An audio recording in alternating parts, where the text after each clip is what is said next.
I am here with my dear friend Buzz the Bee from Busy Bee Plumbing, Heating, and Air Conditioning. You are going to want to keep a close eye on the weather today, am I right? And let me tell you, it's time now for your local weather report, brought to you by Busy Bee Plumbing, Heating, and Air Conditioning. Let's buzz on over to the Main Street Media TV Weather Center.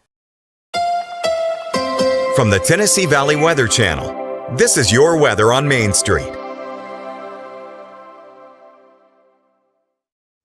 Happy Tuesday. I'm Kelly Rawson in the Tennessee Valley Weather Center with a check at your forecast. We are chilly to start off with temperatures in the 40s here in southern middle Tennessee, but we're seeing plenty of sunshine and we will hold on to a mostly sunny sky for the rest of today. Temperatures eventually warming up into the lower 60s, so it will be a chillier afternoon thanks to a breeze out of the north, but we have plenty of sunshine to at least give us the illusion it's a little bit warmer out there. But we are feeling a little bit more like fall and a little bit more like mid-November. For the overnight, we stay dry and clear, and Wednesday morning is starting off dry, but then we will see rain return to the forecast Wednesday into Thursday. Maybe a few rumbles of thunder mixed in, but overall mostly rainfall, especially during the afternoon, evening, and overnight. A few rain showers lingering for your Thursday as temperatures stay in the mid-60s through the end of the week, and then we warm back up into the lower 70s for the weekend as we stay nice and dry. Thank you for that update. Tune in each day on Mornings on Main Street for an up-to-date weather report brought to you by Busy Bee Plumbing, Heating, and Air Conditioning. All of their contact information is below. Have a great day. Good morning, Stefanie. Good morning. Hi, kids. Hot tea.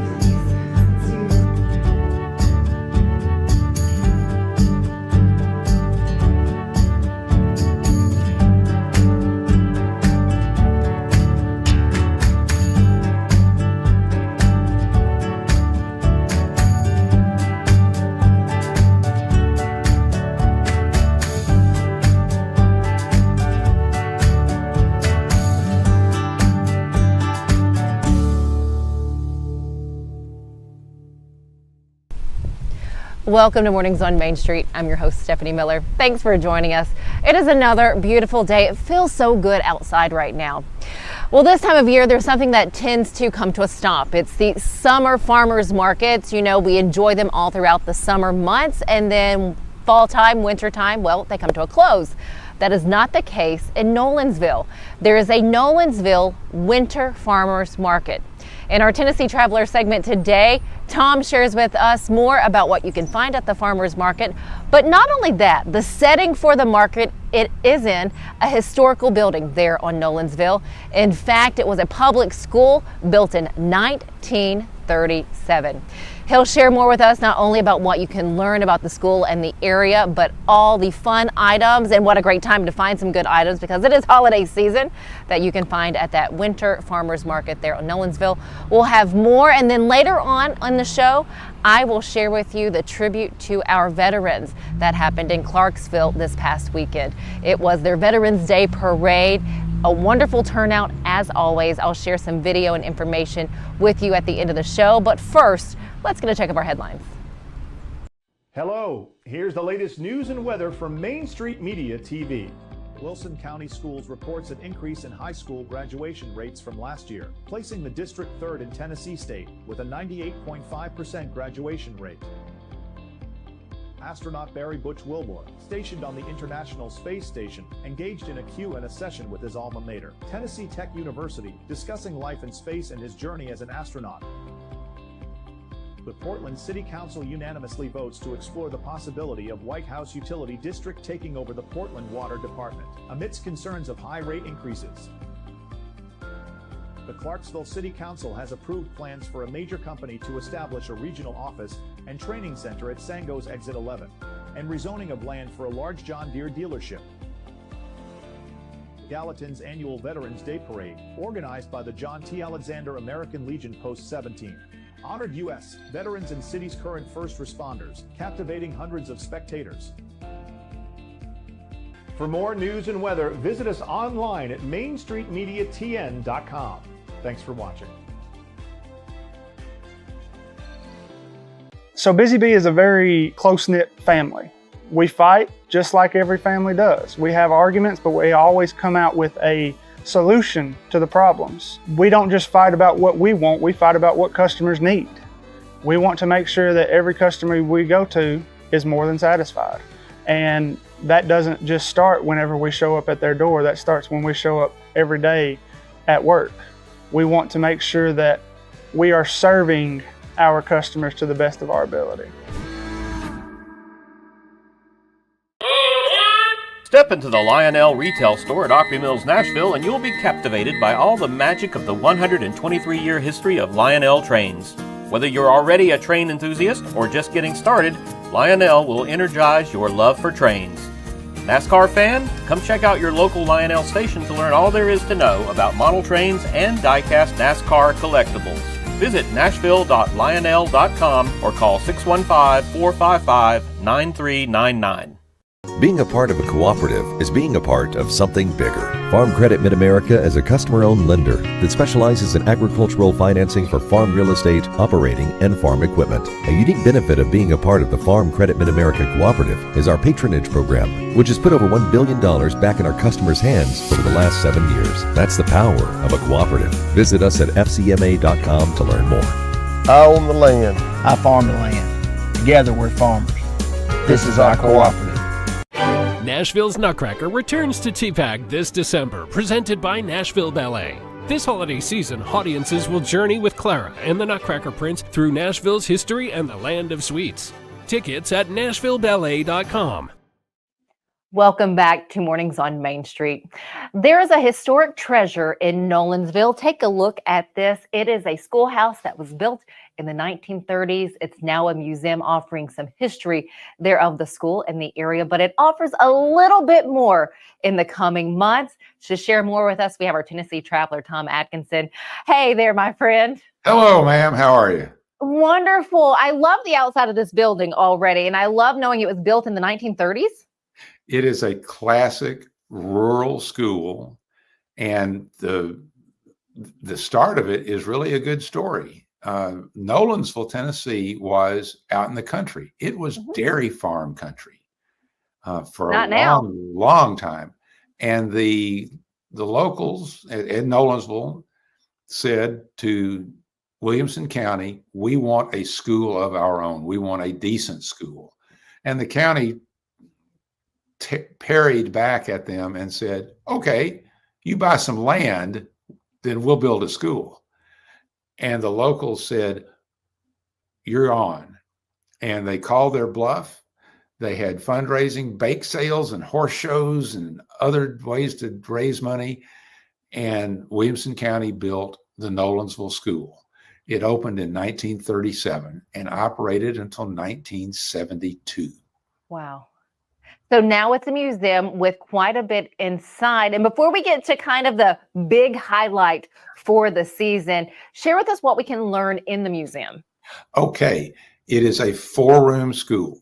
Uh-huh. It is of an architectural design called the Rosenwald School that originated early in the 1900s, initially to all over this, used all over the South to build schools for Black children. In Nolensville, they had that architectural design. It's a simple structure, 4 rooms, big windows, high ceilings. High ceilings meant good ventilation. The big windows meant natural light. Mm-hmm. Why do you need that? Because there was no electricity. Oh. There was also no indoor plumbing initially. That came along in 1948 when they added a gymnasium. Wow. Now, 1 room of the school now is a snapshot of what that classroom was like in the 30s. And it fills every Norman Rockwell image you could think of. And then other rooms have stories of Nolensville, great genealogical records that are available to the public, farm tools, pictures from the old school days. It tells a very good story about a once small farm community that now is a town of, I think I read, more than 20,000 people. Wow. I mean, it has definitely obviously grown exponentially, and the museum is free. But there's some shopping experiences that we can have and find some really great items. There is a wonderful aspect of this building because it continues to be used for special activities. Such as? A farmer's market. A farmer's I market love it. every Saturday, and not just in the warm weather months.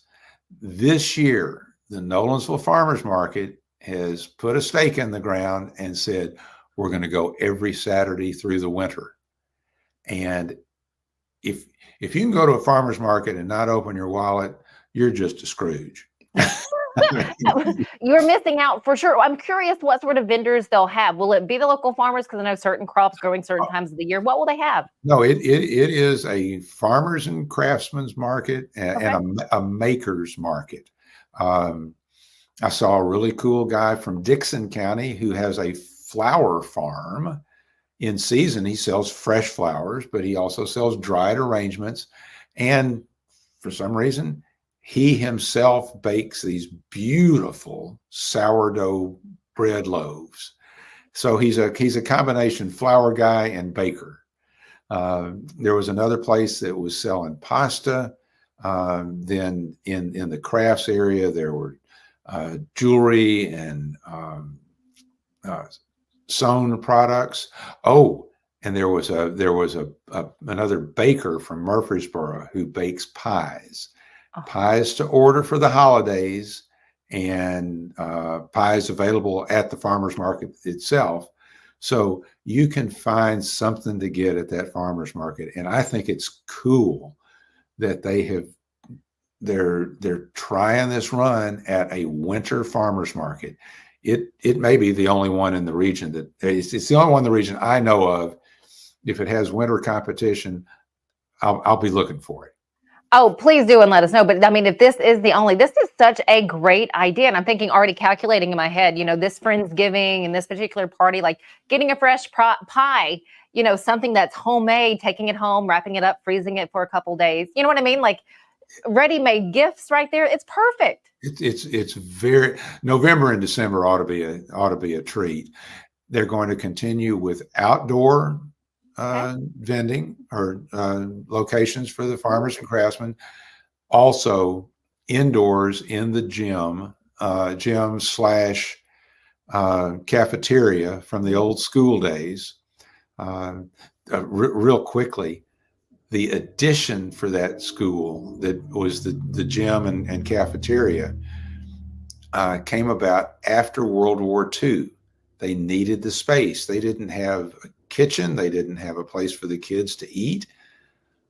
The community got together, went to Nashville, where there were leftover buildings from World War II projects. Indeed, where Nashville State is on White Bridge Road was some kind of a military facility. They dismantled a building there and used the pieces there to build the gymnasium / cafeteria at the Nolensville School. And so anyway, the farmers market now has a location indoors in case of really inclement weather. I love this. Tom, thank you so much for sharing. I say it all the time. There's so much to be done here in Middle Tennessee. There is just absolutely something to do with every spare moment that you have. And that's why I encourage everybody, keep traveling. We appreciate it. Thank you so much. And not only do you get to learn a little history about one of our Middle Tennessee towns, but you're able to grab local items while you're doing it. Stick with us here at Mornings on Main Street. We'll be back in just a minute. He shoots and he scores!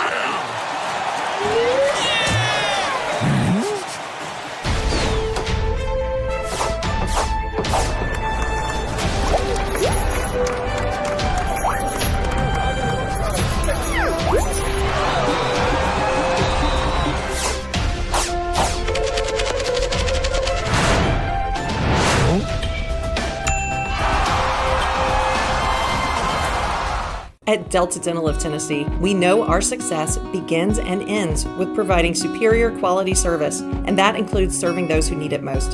This year, we're celebrating 25 years of giving back to the community we call home. Delta Dental, along with our Smile 180 Foundation, supports Tennessee's dental colleges and oral health education, children's hospitals, free and reduced cost dental clinics, and other like-minded charities.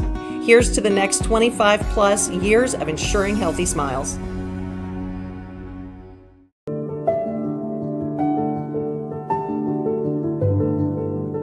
Welcome to the Omni Nashville Hotel.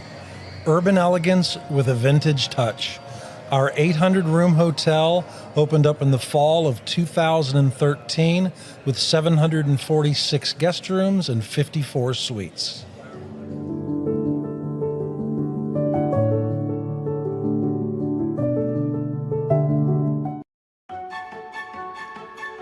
So, you want to be a part of the Busy Bee team, huh?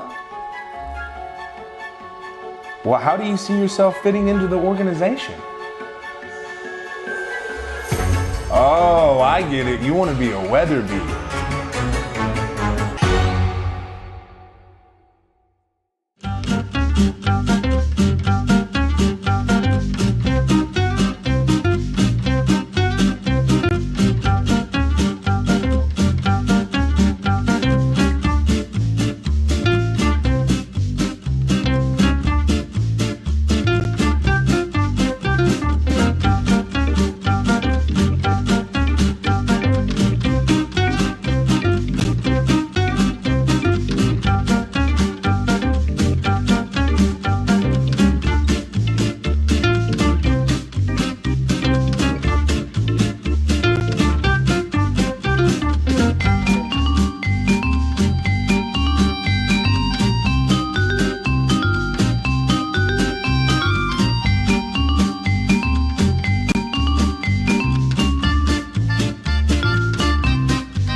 Welcome back. Here's a look back. 80 years of service by the Montgomery County Veterans Service Organization was the theme of this year's Veterans Day Parade held in downtown Clarksville Saturday. People of all ages lined the street to pay tribute and to honor our veterans. Many of the youngsters had their American flag waving at the vehicles, floats, and everyone participating. Ahead of the parade, the annual Veterans Day ceremony was held with a wreath laying. Mayor Wes Golden was on hand. Retired U.S. Army First Sergeant and Montgomery County's Director of Continuous Improvement, Andrew Kester, shared some history of the Veterans Services Organization and the fact that it is the largest VSO in the state. Kester also talked about the importance of veterans sharing his or her story to family, friends, and others. I know there were a number of tributes and parades, ceremonies for our veterans out there. I have an update for you about the Dixon Veterans Day Parade that will be happening this Sunday on the 17th. That was rescheduled. Again, the Veterans Day Parade in Dixon will happen this Sunday. As always, thanks for joining us here at Mornings on Main Street. Have a wonderful rest of your day. We'll see you back here tomorrow.